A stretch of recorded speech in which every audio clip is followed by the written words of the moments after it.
Yeah, he couldn't have disagreed with that more. He was an incredibly intense person, but all he needed to do was to look at his players, and they could see the intensity in his eyes. He never really one. He had a no profanity rule on the team, and his coaches absolutely carried that out. But if you were a player, there was no profanity, so you never heard some profane tirade coming out of John Wooden's mouth.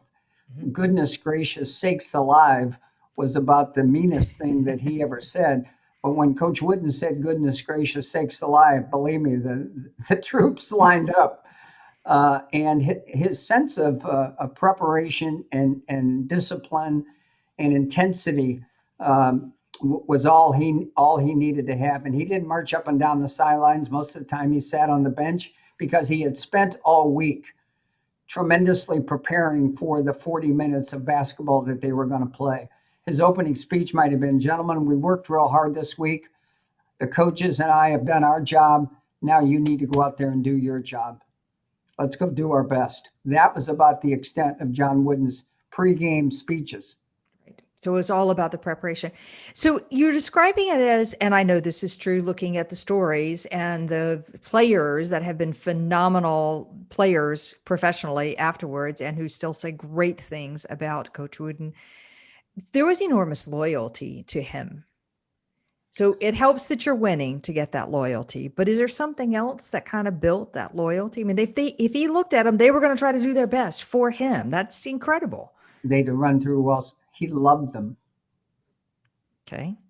He We don't loved. talk about that in business, No, but he'd say, I didn't like all of them all the time, but he loved them all. okay. Right? They would do things like parents, right? Sometimes our kids do things that we don't like, but that doesn't mean we stop loving them.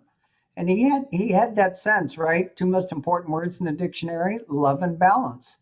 So the quality of the relationship he had with his players, and he just he wasn't interested in them as basketball players. He was interested in them as people, as young adults who were going to go out into the world and make a significant contribution to the world in which they live, who are going to raise families, who are going to be leaders of communities. That was really what was on his mind primarily, not the fact that he had to win 29 or 30 basketball games this year. He taught, the gymnasium happened to be his classroom, but life was really the subject he was teaching. It's incredible. And out of that, it seems so, it almost seems like fantastical that somebody could give that much precision to practice, that much focus, that much faith, that much interest, that much love to the team and win as much with it. Yeah. Well, that's what produced the winning. I mean, he was so prepared. He never talked about winning. He never used the word. Never.